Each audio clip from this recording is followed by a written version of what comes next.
Bienvenue dans Ramadan Naissance, la série du podcast Coran de ton cœur qui t'accompagne avec douceur pendant les jours bénis de Ramadan. Je suis Zeynep, enseignante et éternelle étudiante du Coran. Chaque jour de ce mois béni, du lundi au vendredi, prépare-toi à voyager à travers les histoires de ton Coran, à la recherche de belles leçons de vie pour toi et tes proches. Ramadan Naissance, parce que chaque Ramadan est censé être ta renaissance et chaque Ramadan est censé être ta station d'essence. Bismillahirrahmanirrahim. قال يا بني لا تقصص رؤياك على إخوتك فيكيدوا لك كيدا إن الشيطان للإنسان عدو مبين وكذلك يجتبيك ربك ويعلمك من تأويل الأحاديث ويتم نعمته عليك وعلى آل يعقوب كما أتمها على أبويك من قبل إبراهيم وإسحاق إن ربك عليم حكيم. Ô mon bien-aimé fils, ne raconte pas ta vision à tes frères, car ils useraient de stratagèmes contre toi. Le diable est certainement pour l'homme un ennemi déclaré. Ainsi ton Rabb te choisira et t'enseignera l'interprétation des discours, des rêves, et il parfera son bienfait sur toi et sur la famille de Ya'qub, tout comme il l'a parfait auparavant sur tes deux ancêtres, Ibrahim et Ishaq, car ton Seigneur, ton Rabb, est omniscient et sage. Surat Yusuf, ayats 5 et 6. L'histoire d'aujourd'hui, tu la connais déjà en réalité, si tu es familière de l'histoire de notre prophète Yusuf alayhi salam, de son père Ya'qub alayhi salam et de ses 11 frères. Mais aujourd'hui, j'aimerais qu'on prenne un angle de vue plus global sur la relation entre Yusuf alayhi salam et son père et l'impact que ça a eu dans sa vie. T'es-tu déjà posé la question à savoir comment Yusuf alayhi salam a fait pour traverser toutes les épreuves qu'il a traversées sans sa famille? Si tu observes de plus près, tu remarqueras que Yusuf alayhi salam n'a vécu finalement que peu de temps auprès de ses parents, de sa famille. On sait qu'il a quitté son père, qu'il a été jeté dans ce puits alors qu'il était encore un enfant. Et il a retrouvé son père que des années plus tard, avec un père devenu très vieux, un père entre-temps qui a dû connaître la cécité. Avec tout ce que Yusuf alayhi salam a traversé, on sait que le temps a passé, ne serait-ce que le fait qu'il ait grandi jusqu'à être un jeune adulte dans la maison d'Al-Aziz, le fait qu'il soit suffisamment grand, beau pour attirer l'attention de femmes plus âgées que lui, le temps qu'il a passé en prison, un peu moins de 9 ans, mais c'est un certain temps, le temps qu'il a passé après la sortie de prison avec la réalisation du rêve du roi, donc 7 années, puis 7 années qui ont suivi, puis une année où l'abondance revient, donc 7 années d'abondance, 7 années de famine, ensuite une année où tout se rétablit, sans compter le temps que ses frères arrivent, puis les va-et-vient entre ses frères qui partent, qui reviennent, tantôt ils ramènent leur dernier frère, Benyamin, sur demande de Youssouf, tantôt ils retournent sans lui, et ils reviennent, et après, ce n'est que à la fin qu'il revoit son père et toute sa famille qui s'établissent en Égypte, là où Yusuf alayhi salam vit et est établi. Ça fait quand même un certain nombre d'années. Tout ce temps, Yusuf alayhi salam a vécu sans un seul membre de sa famille. Et pourtant, on a un Youssouf qui a fait un sans faute. Il a eu un parcours parfait du point de vue spirituel, du point de vue religieux, du point de vue comportemental. On n'a rien à lui reprocher. Et pourtant, il n'avait personne pour le conseiller. Je veux vraiment que tu conscientises ça. Yusuf alayhi salam est arrivé dans un pays de non-musulmans, c'était des idolâtres, une autre culture, une autre religion, d'autres habitudes, des personnes complètement différentes de ce qu'il a l'habitude. Il vient d'une famille de bergers, d'agriculteurs. Il arrive dans un endroit où il y a des édifices, il y a des divinités, il y a un roi. Dans son quotidien, sachant que c'est un enfant, après un ado, après un jeune adulte, il n'avait personne pour lui dire de faire ses prières. Il n'avait personne pour lui dire de ne pas faire ceci ou de ne pas faire cela. Il n'avait personne pour le conseiller sur sa religion, sur ses actions, quand il en a eu besoin. Il n'avait personne pour lui rappeler constamment Allah subhanahu wa ta'ala. Personne pour lui rappeler régulièrement de faire attention aux ruses de Shaitan. Personne pour le valoriser, pour l'encourager lorsqu'il accomplit certaines tâches ou pour le motiver et lui rajouter du courage quand les épreuves se multiplient. Dans ce puits, puis lorsqu'il a été vendu, puis dans la maison en tant que servant, avant d'avoir des responsabilités dans la maison d'Al-Aziz, puis avec cette femme qui lui tourne autour, puis devant toutes ces femmes de notables qui lui font les yeux doux, puis devant ces politiciens qui lui ont injustement jeté en prison, sachant son innocence, juste pour faire taire les scandales, puis en prison où il a dû rester des années, puis après devant la cour du roi pour confronter le roi et lui expliquer l'interprétation du rêve et la solution. Puis après, quand il retrouve enfin ses frères, garder cette carrure, garder cette prestance et mener à bien son plan, le plan qu'Allah subhanahu wa ta'ala lui a insufflé pour pouvoir retrouver ses parents. Tout ça, ça demande beaucoup, beaucoup d'énergie, beaucoup de force, beaucoup de sécurité émotionnelle. Youssouf alayhi salam n'a pas eu régulièrement, par quelqu'un du moins de sa famille, qui lui réinjecte régulièrement de l'affection, de l'encouragement, de la valorisation. Il n'a pas eu ça. Nous savons bien sûr qu'Allah subhanahu wa ta'ala ne l'a abandonné à aucun moment. Il était avec lui dans tous les instants. Mais en tant qu'être humain, il n'avait personne avec lui. Pourquoi est-ce que je t'ai partagé ces deux ayahs-là au début de l'épisode?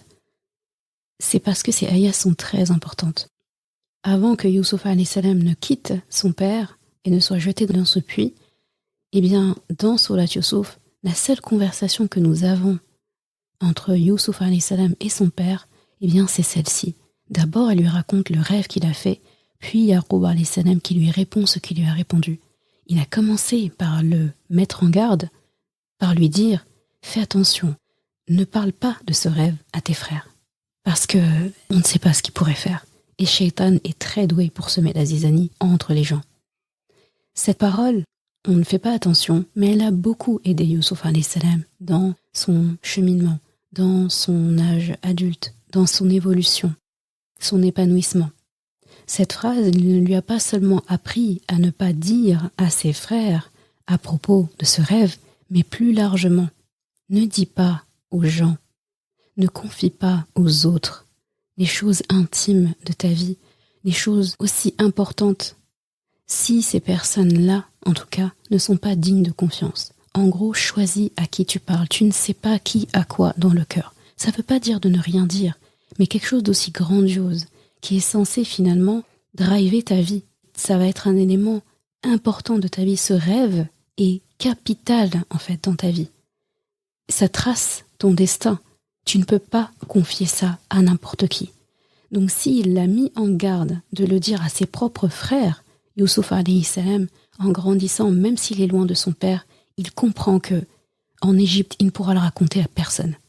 À personne, que à Allah subhanahu wa ta'ala. D'ailleurs, tu as aucun passage dans Surat Youssouf où tu l'entends parler de ce rêve. Il en a parlé au début à son père et on n'en entend parler que à la fin.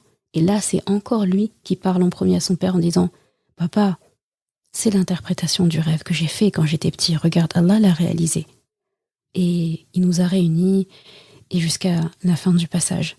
Donc Youssouf alayhi salam déjà apprend que tout n'est pas bon à raconter, qu'il faut se préserver. Ça permet de rester aussi focus et concentré. La deuxième chose que Yaqub alayhi salam fait, donc il commence par le danger. Attention, attention, attention. N'en parle pas à n'importe qui. Garde ça pour toi. Garde ça entre nous, garde ça avec Allah. Et ensuite, ce qui se passe, c'est juste merveilleux. Là, il y a un déferlement de paroles valorisantes que Yaqub alayhi salam adresse et offre à son fils Youssouf alayhi salam en lui disant qu'Allah subhanahu wa ta'ala l'a choisi, qu'Allah subhanahu wa ta'ala va lui enseigner une science des plus grandioses. C'est traduit par l'interprétation des rêves, mais c'est plus que ça. On parle de ta'wilul ahadith, l'interprétation de tout ce qui se raconte. Ahadith, c'est pas seulement des rêves. Il y a les rêves dedans, il y a les conversations, il y a l'intelligence émotionnelle, l'analyse des comportements. En gros, Youssouf alayhi salam va apprendre de son Rabb directement la science de l'être humain. Et on sait que il aura plein d'occasions de cultiver ça et d'apprendre. Mais d'apprendre vraiment de manière divine, mais avec des situations de la vie de tous les jours. Lorsque il traverse le désert jusqu'en Égypte, dans cette caravane de gens qui l'ont vendu, enfin qui l'ont acheté plutôt, de ses frères, eh bien, juste sur le temps de trajet, il apprend des choses. Il apprend comment est-ce qu'ils vendent des esclaves ou pas. Sur le marché des esclaves, quand il est acheté ensuite, puis ramené chez lui par Al-Aziz, il apprend énormément de choses. Dans la maison d'Al-Aziz même, il apprend tellement de choses. Al-Aziz est un politicien, c'est le conseiller du roi, donc il reçoit des gens chez lui. Il reçoit des ministres, ils ont des réunions, ils ont des... Voilà, tout ce qui se fait, quoi. Et pendant ce temps, Youssouf alayhi salam, pendant qu'il sert à manger, à boire, qui fait des tâches, qui fait de l'intendance ou autre, il les voit parler entre eux. Il a appris qu'ils étaient corrompus, il a appris le monde de la politique et que c'est pas le monde le plus propre sur Terre. Il comprend les combines, il comprend les magouilles, tout ça il a appris. Pareil, il est dans une maison où il y a d'autres personnes qui vivent, il y a d'autres servants. La femme de l'Aziz, il comprend aussi qu'une femme, lorsqu'elle est délaissée par son époux, lorsqu'elle n'a pas d'occupation, lorsque son réservoir affectif n'est pas rempli correctement, lorsqu'elle ne se sent pas valorisée, eh bien, ça fait des dégâts. Il comprend aussi quand les femmes sont éperdument amoureuses ou bien sont complètement éprises de quelqu'un, qu'est-ce que ça donne lorsque ce n'est pas dirigé vers Allah. Il en a été victime et cible. En prison, il a appris. Tout au long de son parcours, il a rajouté chaque fois une pierre aux connaissances de l'humain qu'Allah subhanahu wa ta'ala lui a donné. Et tout ça, Yaqub alayhi salam le lui annonce. Il lui annonce comme s'il lui annonçait, c'est ça qui est beau, c'est comme s'il lui annonçait quelque chose de grandiose, une réussite. Et il parle de ça comme de quelque chose qui est déjà accompli. Donc il en parle comme à la fin pour le féliciter que toutes ces choses soient arrivées. Mais il le dit en avance à un enfant qui est encore à côté de lui, mais qui est en phase de le quitter dans pas si longtemps que ça.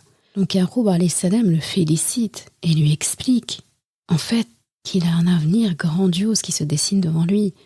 Non seulement il est choisi par Allah, donc Yaqub alayhi salam dit وَكَذَلِكَ يَجْتَبِيكَ رَبُّكَ, Allah t'a choisi. Et juste le terme yajtabika, c'est un dérivé, un synonyme de choisir, mais ce n'est pas choisir seulement en fait. C'est choisir quelqu'un sur une compétence, sur un qualificatif. Donc la compétence de Youssouf alayhi salam, ça va être de pouvoir interpréter toutes sortes de discours, toutes sortes de conversations, l'humain, en fait dans sa complexité, dans sa globalité. Donc c'est énorme. Et ce qui est beau aussi, c'est qu'il inscrit Youssouf alayhi salam aussi dans cette lignée de personnes nobles. Il lui explique en fait dans quoi tout ça s'inscrit. Ça s'inscrit dans un héritage en remontant vers son grand-père Ibrahim alayhi salam.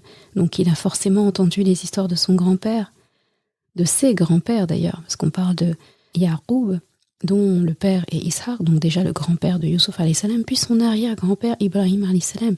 Donc c'est noble, c'est magnifique. Enseigner à un enfant qui voit déjà ses grands-parents comme des modèles, des héros, eh bien, d'entendre son propre père, qui est aussi un modèle pour soi, dire « Eh bien, écoute, tu viens te rajouter toi-même à tous ces modèles. Tu vas t'inscrire dans cette lignée et tu vas être leur fierté. » Mais c'est trop beau. Moi, je vais être la fierté de ces grandes personnes. Et ça motive. Ça motive un enfant. Donc, Youssouf alayhi salam est émotionnellement rempli. Il est encouragé, il est valorisé, et pas par n'importe qui, par son père. C'est pas comme si c'était quelqu'un, une personne lambda qui lui a dit, c'est pas n'importe qui lui a raconté ça, c'est son père.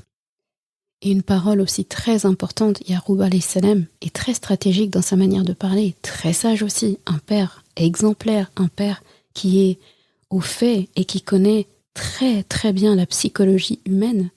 Il termine en lui disant « Mais avec tout ça, je dois t'informer que ton Rabb, ton Seigneur, est omniscient et sage. Inna rabbaka alimun hakim. » Et c'est une phrase qui va être souvent répétée dans Surat Yusuf à des passages clés, à des étapes précises. Donc, Inna rabbaka alimun hakim, donc ton Seigneur est alim, il est au courant de tout. C'est-à-dire que tout ce que tu vas devoir traverser pour atteindre ce niveau, il y en aura des choses. Il y aura des embûches, il y aura des épreuves. Un avenir aussi grandiose, il ne peut pas en fait ne pas aller avec de grandes épreuves. La première va être d'être séparé déjà de son père. Et ça, un enfant qui l'entend, il peut se dire « Oula, moi ça va, hein, j'étais bien avant, j'avais pas de problème, je préfère ne pas avoir de problème plutôt que avoir, d'accord, un grand avenir, c'est bien beau, mais si c'est pour avoir mal, être blessé et tout ça, c'est compliqué. » Parce que ça donne pas spécialement envie quand on dit « il va t'arriver plein de galères, mais à la fin tu vas être… » C'est pas facile à entendre pour un enfant. Donc tout de suite il tempère en disant « Hakim », donc ton Seigneur est Alim, c'est lui qui sait tout ce qui va se passer. Moi je sais pas, mais je sais que tu auras des problèmes à un moment donné. Mais Rabb, ton Rabb aussi, il est Hakim. Et Hakim, c'est traduit par sage, donc il y a la sagesse, hikma. C'est précisément la capacité à savoir prendre des bonnes décisions. Donc Allah prendra toujours les bonnes décisions à ton sujet. Il ne t'abandonnera pas. Il te suivra tout le temps. Il sera toujours, toujours, toujours avec toi. Et ça rassure un enfant. Ça rassure encore plus. C'est comme si indirectement il lui disait aussi « Je ne serai peut-être pas toujours à tes côtés. Mais tant que tu as Allah avec toi, c'est bon, ça ira. » C'est pas beaucoup de mots. C'est pas un long passage, c'est pas une longue discussion. Et c'est la seule qu'on a entre Yusuf alayhi salam et son père avant qu'ils ne se quittent pour de nombreuses années. Et quand ils se retrouvent à la fin, c'est pour dire « Bienvenue, arrivez, regarde, c'est le rêve qui a été réalisé. » Et pendant tout le reste du temps, Yaqub et Yusuf alayhi salam n'ont pas eu d'interaction. Ils ne se sont pas vus, ils ne se sont pas parlé. Ils étaient complètement séparés l'un de l'autre. Ça m'amène à la leçon d'aujourd'hui. Que il faut vraiment que tu réalises à travers cette histoire que Yusuf alayhi salam, s'il a pu tenir aussi longtemps, s'il a pu évoluer comme il a évolué, s'il a pu devenir sage comme ça, s'il a pu évoluer dans cette vie sans devenir déprimé, sans devenir fou, sans perdre la tête avec tout ce qu'il a traversé, pour beaucoup moins que ça, il y en a qui auraient complètement dépéri, à commencer par le fond du puits, à commencer par la prison, l'esclavage, vivre dans une maison où il y en a une qui te rôde autour, El Aziz qui te donne des missions à faire. Il y a énormément de situations où Yusuf alayhi salam aurait pu rentrer dans une dépression. Il aurait pu tout laisser tomber, il aurait pu se dire à quoi bon se laisser sombrer. Juste le fait d'être loin de ta famille pendant autant d'années alors que tu les aimes d'amour et que tu n'as connu que eux. Mais Yusuf alayhi salam, on ne sent à aucun moment cette difficulté émotionnelle. Et si ça avait été le cas, Allah nous l'aurait fait sentir. C'est la preuve que les paroles que Yaqub alayhi salam a adressées à son fils ont suffi à le faire tenir longtemps. C'était très important. Ça montre l'impact des mots sur un enfant. J'ai presque envie de dire, et c'est le titre de l'épisode, la voix intérieure de ton enfant, jusqu'à ce qu'il grandisse, même en étant adulte, c'est toi. Si tu regardes bien, toi-même, ton exemple, il y a beaucoup de choses que tu vas te dire dans ta tête, des règles de vie ou des pensées que tu vas avoir. Ce ne sont pas les tiennes. C'est la voix de ton père et de ta mère qui résonne dans ta tête, des enseignements qui t'ont donné, des habitudes qui t'ont donné, que tu te réappliques et que tu te redis en boucle en fait. La voix intérieure de ton enfant, c'est toi. Donc c'est vraiment important, la bienveillance et la bonne parole qu'on adresse à ses enfants. Ça veut pas dire tout le temps les caresser dans le sens du poil. Yaqub alayhi salam, il commence par un warning directement. Tu parles pas à tes frères. Et par extension, tu ne racontes pas ça à tout le monde. Par extension, là où tu iras, tu dis rien. n'en parle pas. Parce que Shaitan, si déjà entre tes frères et toi, il est capable de ça, alors avec d'autres personnes, et là, il a atterri en Égypte, donc on sait que c'est vraiment des personnes à qui il ne faut pas parler, c'est des idolâtres déjà, pour commencer. Vous n'avez pas du tout ni la même aqida, ni la même spiritualité, la même religion, la même culture, les mêmes habitudes, la même mentalité, le même état d'esprit, il n'y a rien qui est en commun avec vous. Donc, ne leur parle pas. Donc, Yaqub alayhi salam, il commence par des paroles déjà qui font, voilà, ça fait un peu froid dans le dos. En gros, on dit, parle pas. On ne peut pas dire que ce soit, entre guillemets, des paroles d'affirmation ou valorisantes. Et pourtant, si, il lui a fait un grand cadeau en lui disant ça. Donc, Yaqub alayhi salam, les paroles en fait qu'il faut adresser aux enfants, les bonnes paroles, les paroles valorisantes, les paroles qui aident sont capitales. Un enfant grandit avec ça. L'adulte qu'on est aujourd'hui, c'est les conséquences de ce qu'on a eu. Ça ne veut pas dire que c'est irréparable ou irréversible, mais c'est quand même plus long à corriger si ça n'a pas été bien fait que si on avait eu l'affection, la valorisation qu'on aurait dû avoir étant enfant. Et ça me fait penser à une parabole qu'Allah subhanahu wa ta'ala fait, un exemple qu'il donne dans le Coran, dans Surat Ibrahim, quand il assimile la bonne parole, on en a déjà parlé dans un épisode, quand il assimile la bonne parole à un bon arbre, à un bel arbre. Il dit dans Surat Ibrahim, ayah 24 à 27, « N'as-tu pas vu comment Allah propose en parabole une bonne parole pareille à un bel arbre, dont la racine est ferme et dont la ramure s'élance dans le ciel ? Il donne à tout instant ses fruits, et par la grâce de son Rabb. Allah propose des paraboles à l'intention des gens afin qu'ils s'exhortent. Et après, il parle de la mauvaise parole, et une mauvaise parole est pareille à un mauvais arbre, déraciné de la surface de la terre et qui n'a point de stabilité. Allah affermit les croyants par une parole ferme dans la vie présente et dans l'au-delà, tandis qu'il égare les injustes et Allah fait ce qu'il veut. Ce passage, il aurait pu être aussi une ayah de début d'épisode pour dire à quel point la parole est importante. Et en plus, quand on parle d'un enfant, c'est très parlant parce qu'un enfant, ça se construit et il grandit. Comme un arbre, il a des racines et après, il finit par grandir. Donc une bonne parole, elle est bien enracinée. Donc Youssouf alayhi salam, on sait qu'avec ses paroles valorisantes de son père, eh bien, son père lui a créé des racines solides. Et de ce fait, Youssouf alayhi salam a pu grandir et on peut pas dire qu'il ne se soit pas élancé. Donc il s'est bien élancé, machallah, dans le ciel. Et il a donné des fruits grandioses à lui-même, au pays dans lequel il vit, au pays avoisinant. On ne peut que dire qu'il a apporté à l'Égypte les meilleurs fruits. Et tout ça, ça vient d'une bonne parole. De la même façon, une mauvaise parole, Allah subhanahu wa ta'ala, il parle que des racines quand il parle d'une mauvaise parole. Il dit que c'est un arbre déraciné de la surface de la terre, donc moins d'intempéries il tombe, et il n'a pas de stabilité. Il parle même pas des ramures, des branches, et il parle pas des fruits. Comme pour dire, en fait, c'est même pas la peine d'évoquer. Ça ne peut pas donner des fruits. Ça peut pas donner de ramures à un arbre pareil, parce qu'il n'a pas une racine solide. Il y a eu une mauvaise parole dans l'histoire. Donc une mauvaise parole, ça donne rien de bon. Yaqub alayhi salam, ça aurait été complètement différent s'il avait parlé d'une manière contraire à Youssouf alayhi salam. Là, on sait que si Youssouf alayhi salam n'avait pas le réservoir affectif rempli comme Yaqub alayhi salam le lui a rempli, il ferait vraiment pas long feu. Mais ça a été le contraire qui s'est passé, machallah. Et cette parabole, elle est belle parce que ça nous apprend que c'est une manière de faire, de créer, de construire, de bâtir des adultes debout comme des arbres solides. Et un arbre solide bien enraciné ne peut donner que de belles ramures, et de belles ramures, ça donne de bons fruits. Et tout ça, ça part d'une parole. Donc soigne la manière dont tu parles à ton enfant, à tes enfants. Toujours leur vouloir du bien, toujours penser à l'adulte qu'ils seront demain. Et peut-être que nous ne serons pas là, en fait, pour pouvoir leur injecter des nouvelles paroles et pour pouvoir réparer ce qu'on a mal fait. Donc agissons comme si nous n'avions pas, en fait, de possibilité de rectifier.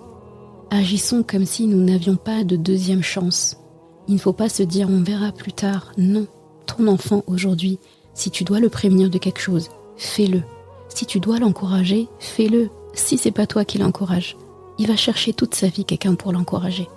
Et ce ne sera peut-être pas la bonne personne. Rappelle-toi toujours, la voix intérieure de ton enfant, en premier, c'est toi.